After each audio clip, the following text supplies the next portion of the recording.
Good evening and welcome to the 6th Annual Gary Bianchini Memorial Wrestling Tournament. Hi everybody, I'm Brian Bolster along with my color man Mike Estill, and we'll be bringing you the third group of wrestlers in this championship final. That is the heavyweights. What we're starting out with is the 161-pound class. We have Neil Jackson from Oak Grove. He comes in with a record of 13-2. He is in the royal blue trunks, and he'll be facing Warren Newsome from Fremont. Warren is 17-1-1. He's in the red and black. Yes, and we're going to see two very different styles of wrestling here. Jackson, very much of a finesse wrestler, whereas Newsome, as you can see, is very much of a power wrestler. He's very strong upstairs, very quick, and he's going to attempt to throw quite a few muscle moves, a lot of head throws, and really intimidate Jackson a little bit, I think, in this match. Yes, Warren definitely appears to be the more powerful of the two, while Neil Jackson seems to be he has longer arms, longer legs, so he has a reach advantage, which will be to his liking. But right here we can see that he just doesn't have quite the bulk that Warren Newsome has, and it'll be interesting to see how things go. Neil Jackson came in the first seed, though, I might add, so he's highly regarded. Yes, Warren Newsome comes in with the third seed. He's a very good wrestler, and strength isn't everything. Strength and leverage go together, and while Newsome's got the strength, as you can see by those legs, Jackson's definitely got the leverage. Jackson seems to be very quick as well, so sometimes quickness can offset pure brute strength.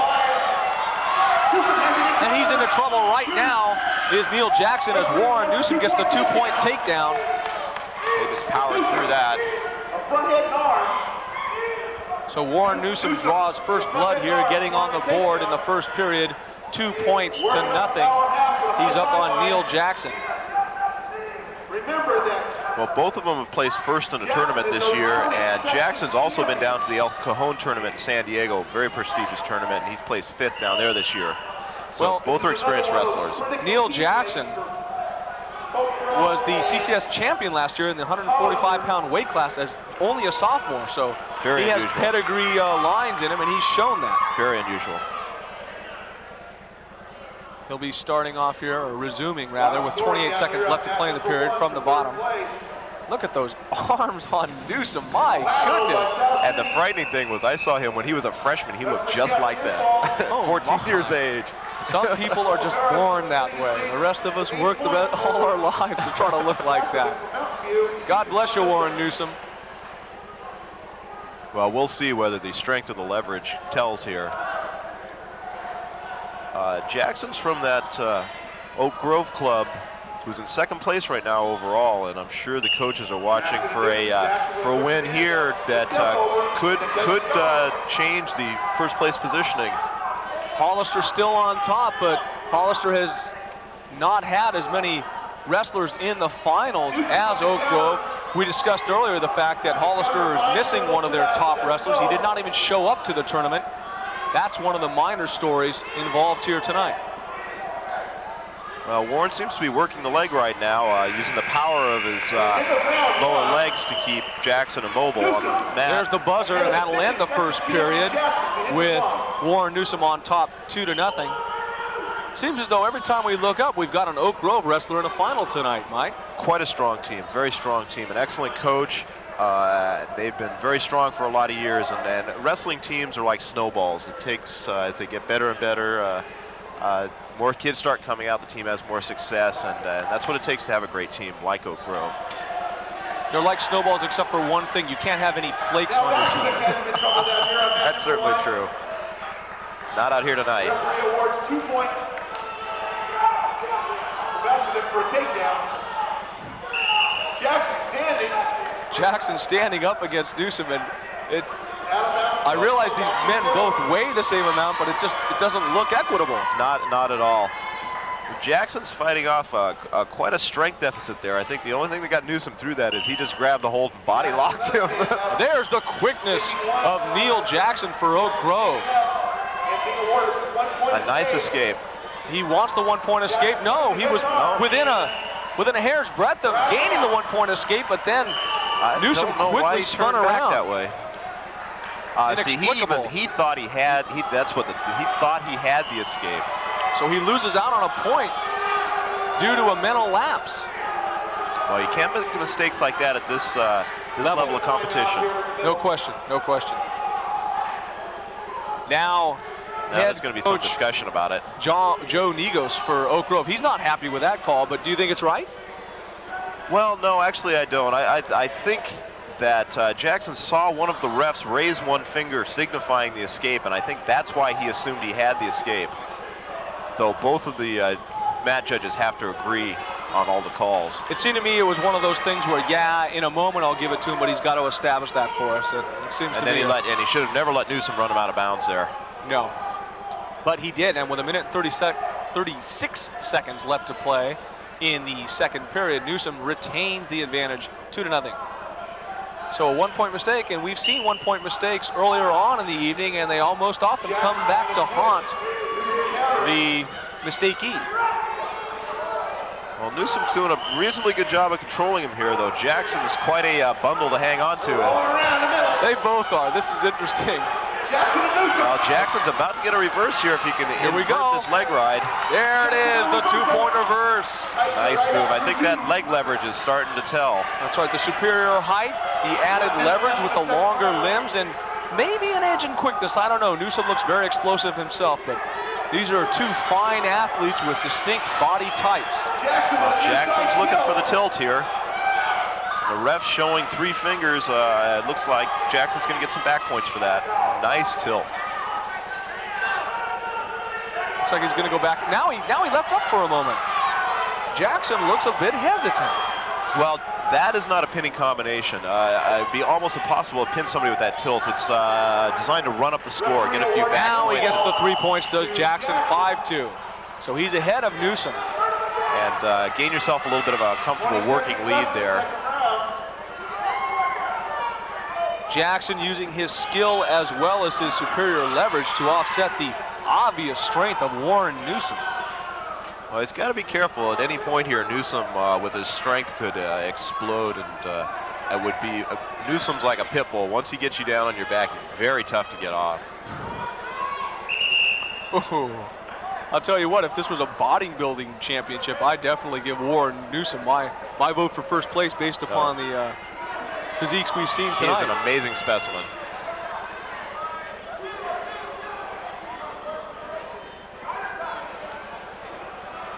Two seconds left in the second period here. Jackson will resume on top, Newsome below. They begin, and that's the buzzer. So Jackson has a really big second period, during which time he comes up with 5 meaningful points, and he's ahead of Newsome 5-2. Yeah, well, we'll see. Newsome, I think, is going to explode out here this third round. As I said, he's a very tenacious wrestler. Very serious. Look at the look on his face. Yeah, he certainly has a grim look of determination upon his face.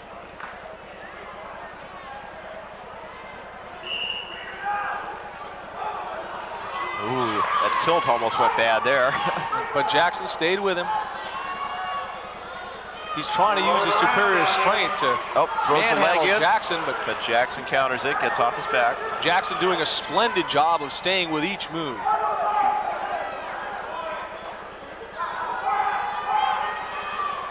He's working the leg again. That leverage on those legs, he's got a much better chance of tipping him over using that leverage to his advantage. So does it help to be a tall wrestler then? For a leg rider, most of the tall, thinner wrestlers you'll see will attempt to use the leg ride and other moves like it to offset their strength deficits. He drives. Seems to be working here. See, Newsome's going to have to do something from the bottom here. He can't just sit there. Doesn't look good for Newsome. We're with down to the last 2 minute. seconds left to play. I really thought his strength would be more important here. So did I rather, but the skill, quickness, and leverage of Neil Jackson so far has been too much. It's completely neutralized the strength of Warren Newsome outside of the first period. Right now, he's got Jackson all tied up. Well, this is, if Jackson can get this, we're going to look at another 3-point back move. Look, that's a beautiful move. It's as though he has him handcuffed. Yeah, he's got both hands trapped up behind the back in a double chicken wing, and he sat through on it. There's nothing that Newsome can do except for maybe scoot out of bounds here. And time is ticking away on Newsome, and he does scoot out of bounds to perhaps save himself, but 3 points on the near fall. Jackson awarded another 3. The back points adding to Jackson's total, 8-2. And I want to mention something at this point, and that would be the outstanding coaching of Joe Negos. I think that is coming to play here. Well, you can see by how many of his wrestlers have made it to the finals. You really can. That man is doing a splendid job in Oak Grove, down Blossom Hill Avenue, not too far away from my domicile. Well, it looks like Jackson's got Newsome all wrapped up and this match all wrapped up. You bet. He's got it all hogtied right about now. He's looking for the double chicken wing again. Skillfully applied series of moves by Neil Jackson as he is going to win. Well, once again, that brought the match point up to a win by 8, which will add to Oak Grove's team points. Well, that just goes to show you that you can't judge a match based upon the way things look before they wrestle. Now we're going to bump it up a notch to the 172-pounders. Starting to get up here. Some guys with some mass to him. Isaiah Rivera from Hollister, another Hollister wrestler. He'll be taking on Ivan Chacon from Archbishop Reardon. Chacon is 15-2 on the year. Isaiah Rivera, 24-4. Well, Chacon's got 2 first finishes this year and a 5th at the National Catholics. And Rivera has 3rd and a 1st at Hollister and a 6th in the Western States, which is a 42 or 45 man, very prestigious tournament. And here we go. Isaiah Rivera, who's the first seed, is in the red bodysuit. Chacon in the purple and gold. Well, Chacon was seeded 6th coming in here, so this will be quite an upset for Chacon and quite a feather in their coach's cap. Reardon's got a very much of a rebuilding wrestling team here, and that's what they need, is to get some people up into the finals, and it'll pump up the whole team to see one of their wrestlers go so far. Looks as though Chacon has a lot of his strength, power, and weight centered in those large thighs. Yeah, I'm not sure I'd want to run into one of those in a single leg. Yeah. Isaiah Rivera, however, he lists as on his list of goals, the CCS championship is the brass ring that he is seeking this year, his senior season, and if he wants to win that, he needs to win this tonight. Certainly it wouldn't preclude his winning, and if were he to lose, but this would go a long way towards helping him, wouldn't it? Well, yeah, once again, placing in this tournament is very important in seeding for CCS, and that's a real important. Well, looks like we have a takedown here. 2 early points for Ivan Chacon there. Coming from the 6th seed. Well, go ahead, Mike. Ivan seems to be working a spiral right here. Up, we went out of bounds. We've seen this. Ivan is the 3rd wrestler we've seen come from far below in the seedings to make it to the championship final. The other 2 were from Oak Grove. One won, the other lost. So it's an even proposition as to whether he can come on and take Isaiah Rivera. Well, Rivera, this with all the success Oak Grove's been having, this wrestling for Hollister, Rivera here, it's very important that he wins this. Hollister had a nice lead in the team standings, and Oak Grove's been whittling that away slowly as we go through the finals here. Well, now that you mention it, it is a 2-point lead. Hollister with 192.5 points. Oak Grove 190.5. So this is a critical match for Hollister and their championship aspirations. Well, and I happen to know that Oak Grove's got one guy in the finals wrestling for 5th and 6th, so Oak Grove's looking at getting some points in this particular weight class. The Hollister guys really need this win. He's got to come through, certainly, for the team as well as himself. That's the end of the first period. Chacon with a game effort early leads 2-0, but we still have 2 full periods. Rivera's 99, 25, and 3, so he's got a lot of experience coming into this match. We'll see if that tells. Well, it looks like it's telling now. Yes, it does. To his back. No, he's doing a good job of countering that. I don't think there were any back points given there. He didn't show control. For a moment, it seemed as though he was just pushing him back with brute force.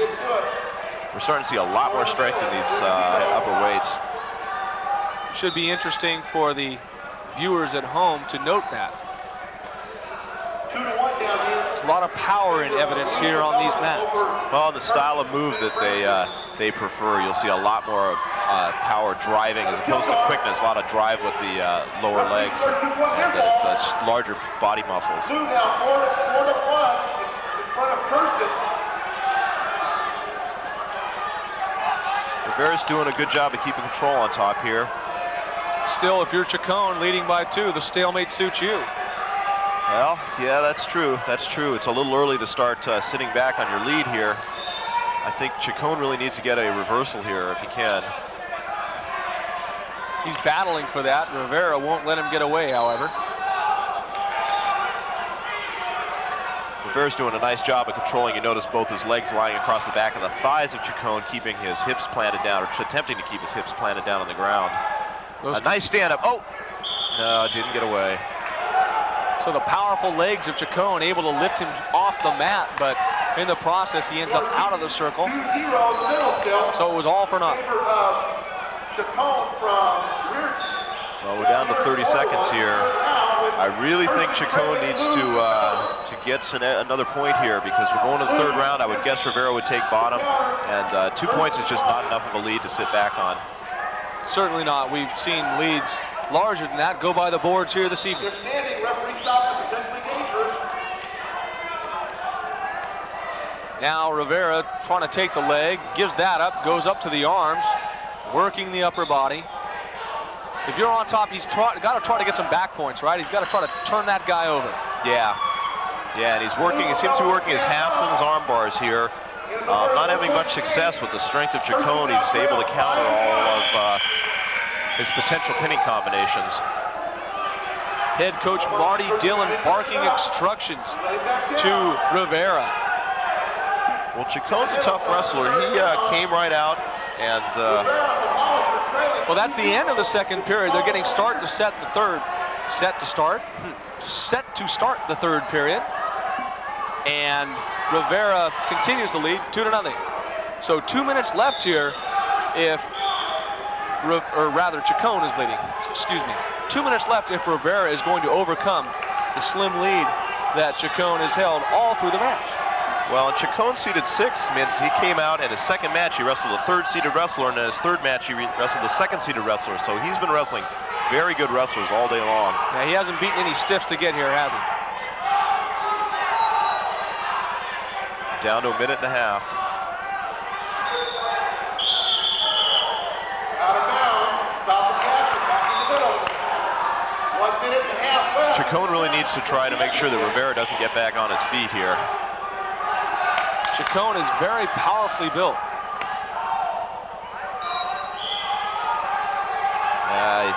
He's giving Rivera too much room in the hips. He needs to take him back down. And you can see Rivera able to get his legs free.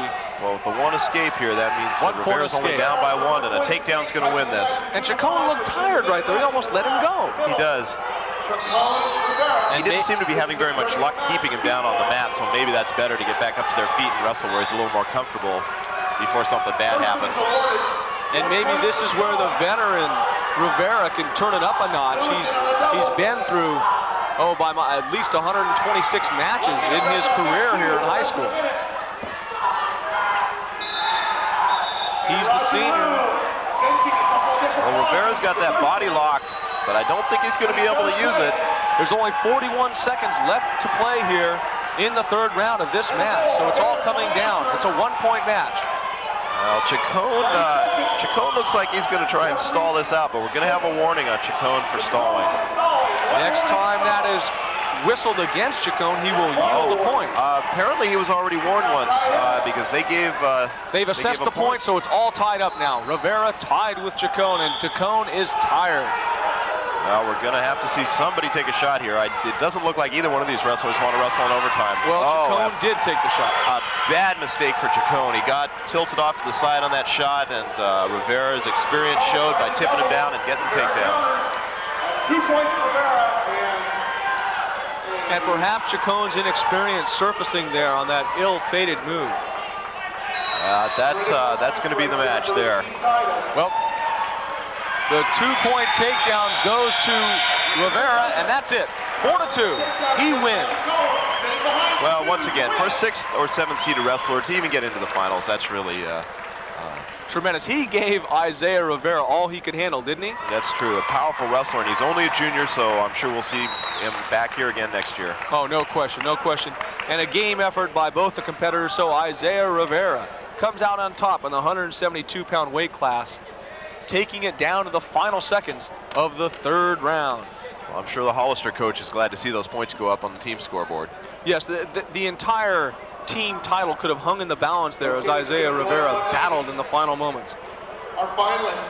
Okay, now we're going up another weight class to the 190 guys. Start talking about some beef. Here we have John Carr from St. Francis. He's a senior. He's 13-1 on the year. His opponent will be Carlo Robledo. Carlo Robledo, another Hollister athlete. So Hollister with another chance to score some more points here. Robledo is a junior. Well, Robledo's 21-4 this season with 1 tie and 54 and 34 overall. Whereas Carr has taken a 1st this year at Hollister, down at the Hollister Championship, so I imagine he must have wrestled Robledo down there and taken a 2nd at the Catholic National Championships. The heavyweights for St. Francis are very good wrestlers. I believe you'll also see their heavyweight weight class wrestler in the finals also. Very tough heavyweights, and it's going to be an uphill battle for Robledo to come back against Carr here. He's a very experienced wrestler. Carr appeared in the state championships last year after taking 5th in CCS, and he kind of hurls Robledo to the ground here and gets the 2-point takedown. He's a very powerful wrestler. You're right. You can see by there. Just grabbing him and pulling him over onto his back. Well, he almost cuffed him as though he were a bear and knocking him to the mat.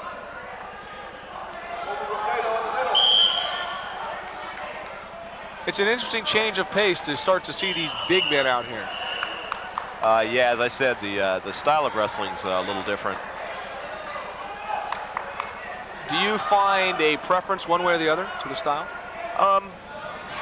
Well, when I was in high school, I was a lightweight wrestler, but now that I've gained several pounds and being a heavyweight, I can appreciate the heavyweights a little bit more. Well, I don't know if I'm a heavyweight, but I would have to lean your way. That's all very exciting. Certainly, that was interesting as the 1-point escape will be awarded to Carlo Robledo. Interesting move, though. Yeah, well, what was that? He got the stand up real well, but then he just started running. Well, another takedown by Carr. Carr's very good on his feet and very good with his upper body throws. 2-point takedown. He's looking for near fall back points here. If not the pin, Robledo looks as though he's in trouble. Yeah, well, Carr's switching. He wants to keep that arm back there. He let it go.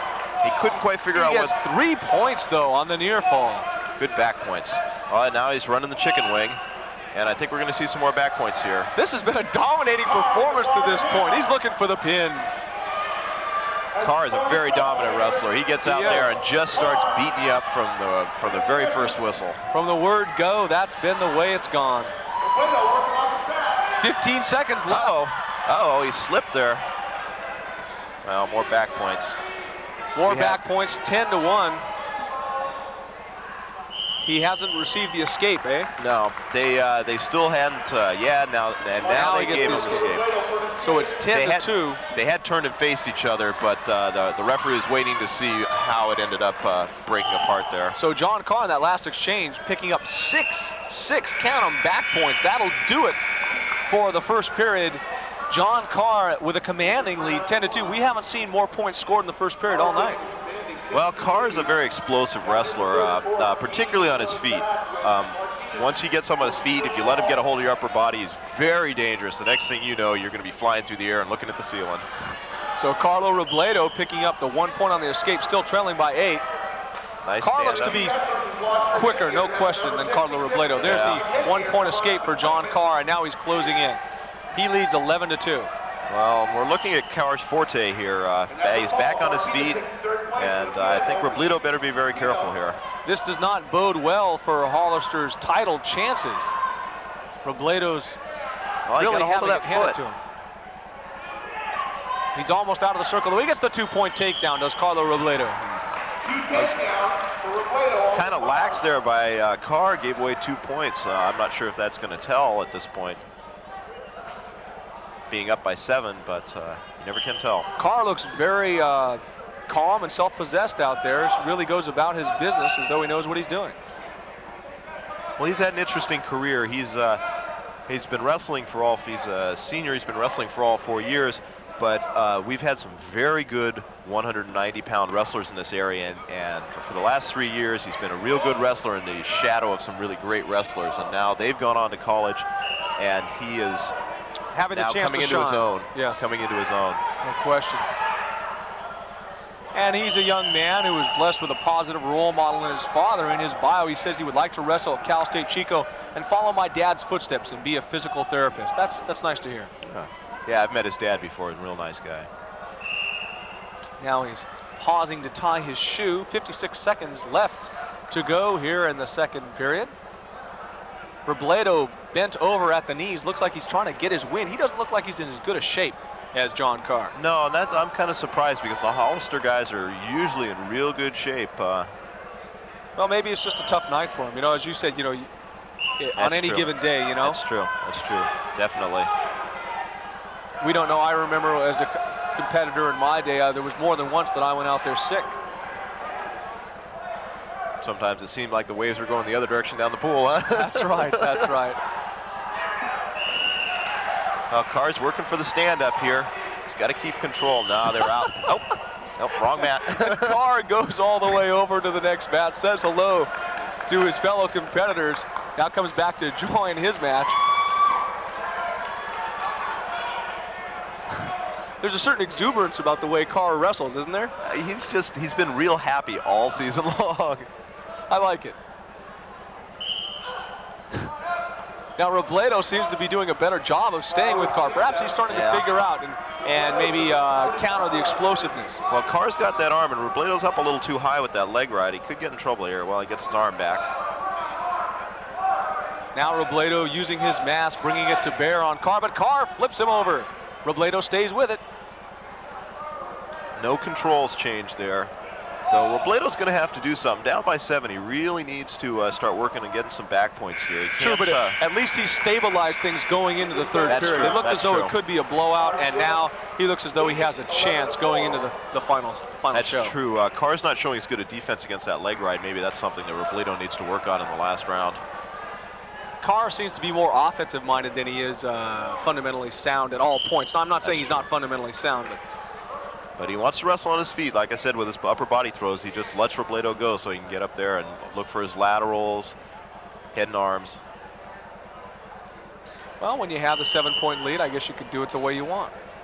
Well, and you would prefer to wrestle out the third period, you know, where you want to be, whether it's bottom or top or standing, where you feel that you're going to be the best. Yes, go with your strengths. You're going to be standing here. 11-5. Now the score.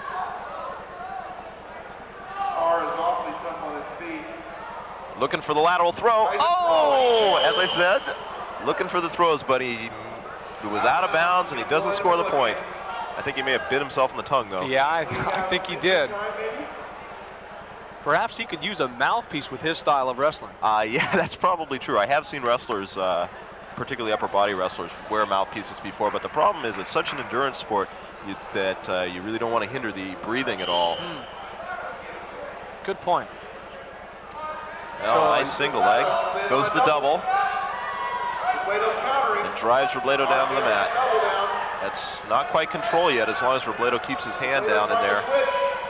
Looking for the 2 points on the takedown, and now he has it. Well, we're down to just over a minute, and Robledo really needs to get something going here. Let's see if Robledo can reach down within himself and muster what strength he has left for one final onslaught at Carr. Once again, Oak Grove, while not having a wrestler in the first and second place finals here, does have a wrestler in the top 6, and I didn't see if he won on the other mat. Well, there was, excuse me, I'm sorry, Mike. The Hollister coach has got to be thinking about that. There was the 1-point escape for Robledo. Carr countered with a 2-point takedown, but it was out of bounds. No points were awarded. But it's fun to watch him grab someone and just push him. Well, some of the upper body throws these big guys do are it's kind of really amazing that you could think you get somebody almost 200 pounds 5 feet up in the air and slam him down on the mat. To his credit, Robledo has done a fine job of stabilizing and staying within this match. Yeah, he looked like it was really getting away from him there in the first period. He's shown a lot of heart.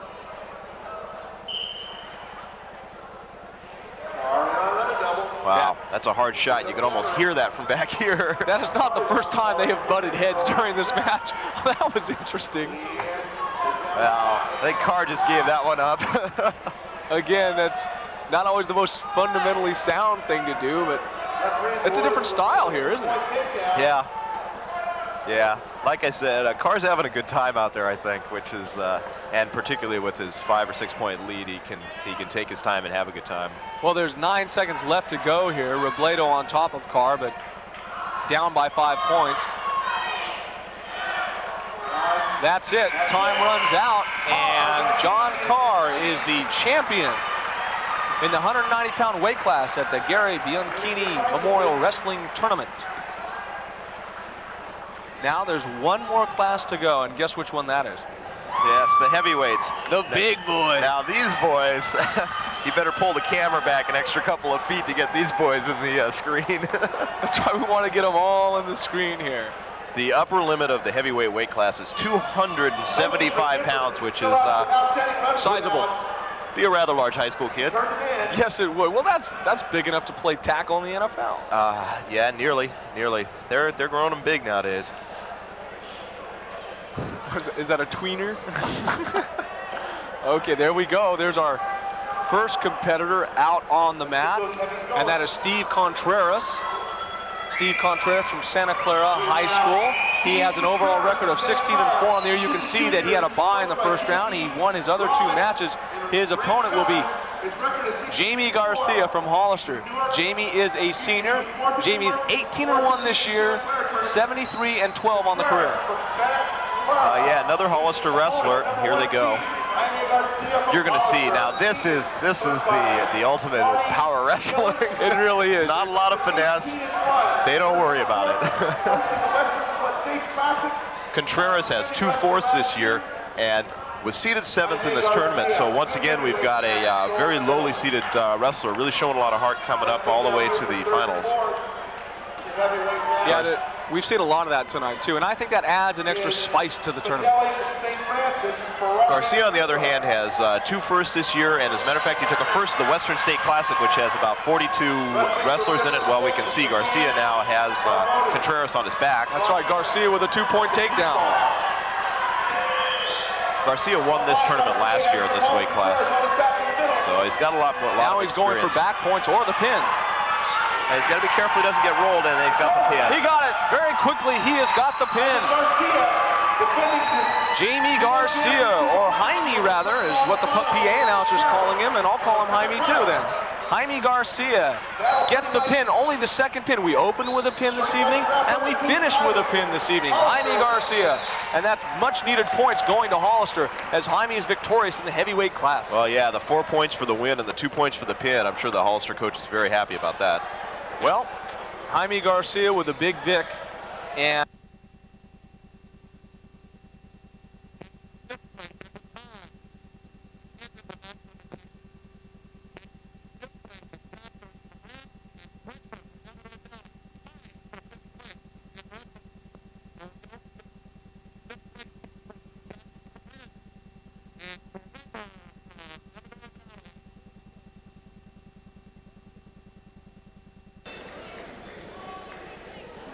taking 4th place, Vasovic from Monte Vista. 4th place, Vasovic.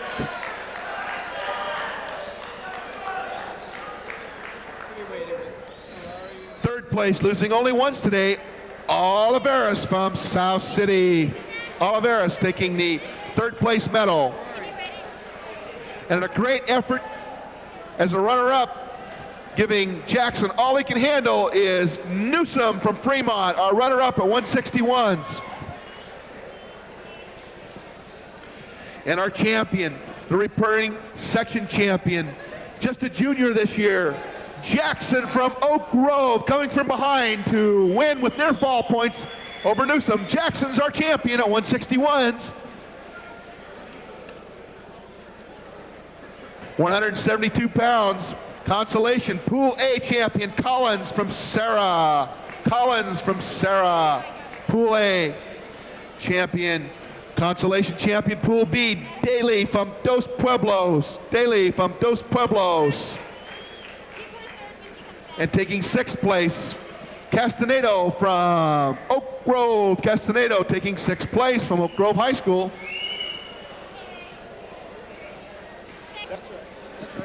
Okay, taking 5th place, Waiter Camper from Amador Valley. Waiter Camper. Taking 4th place from St. Francis High School, Kirsten St. Francis.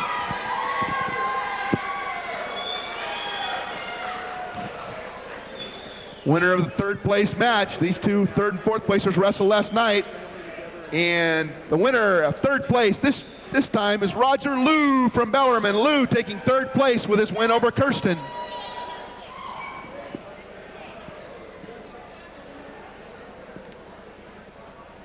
Second place, our runner-up, losing in the last seconds and giving the champion all he can handle, Chuck Cone from Reardon. Chuck Cone, our 2nd placer at 172 pounds.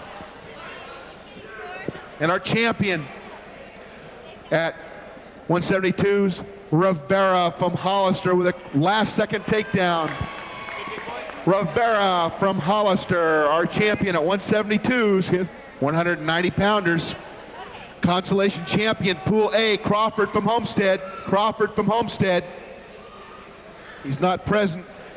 Pool B champion, Boitano from Amador Valley. Boitano from Amador Valley, our Pool B consolation champion. Our 6th placer, Ponce from Oak Grove. Ponce from Oak Grove, taking 6th place. Taking 5th place from Bellarmine, LaCourcier. LaCourcier, taking 5th place from Bellarmine. Taking 4th place, our own Yee from Cupertino. Yee from Cupertino, 4th place. Taking 3rd place from Lynbrook High School, Martinez. Martinez taking 3rd place. And our runner-up at 190 pounds, Repleto from Hollister. Repleto from Hollister taking 2nd place. And our champion, Carr, John Carr, St. Francis High School.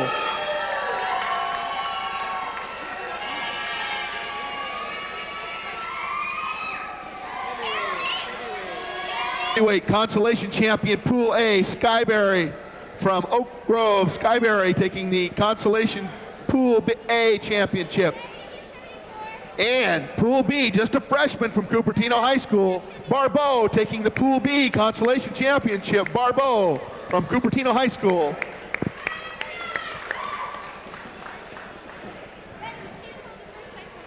Taking 6th place from Los Gatos High School, Partovi from Los Gatos taking 6th. He's not here. 5th place, McCann from Fremont. McCann taking 5th place from Fremont High School. Garnering a 4th place medal today at heavyweight, Fideli from St. Francis High School. Fideli, he's 4th.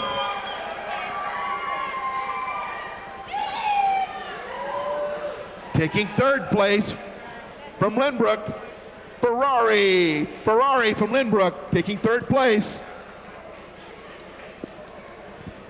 And our runner-up in heavyweights from Santa Clara High School, Contreras from Santa Clara, 2nd place. And our returning champion at heavies, the big guy, Garcia from Hollister, with a quick pin in the finals. Garcia from Hollister, our champion once again this year as last year. Garcia, our heavyweight champion. Good job, guys. What's next? I know who they are. Don't go away. Ladies and gentlemen, as tournament director, I would like to, first of all, thank all of you for making this tournament a success. There's a few people that I'd like to acknowledge before we hand hand out the trophies for the top teams and also the outstanding wrestlers. First of all, I'd like to thank the Cupertino Host Lions Club for providing the excellent meals that we had here the last 2 days. Well, we're set to leave here, but before we do, we're winding things down here at the 6th Annual Gary Bianchini Memorial Wrestling Tournament. Let's give you the final totals for this evening's wrestling tournament. In first place, the champion, 6th annual time that this meet has been held, the champion, Hollister, 202.5 points. They won. Oak Grove, runner-up, 190.5. They were followed by the host school, Cupertino, 162.5. Fourth place was Bellarmine, 154.5. And in fifth place, Fremont High School rounds out the top 5. I am Brian Bolster. For Mike Estel, I want to thank my crew here at the 6th annual Gary Bianchini Memorial Wrestling Tournament. For Jim Stewart and all the rest of the guys, so long, and thanks for listening, everybody.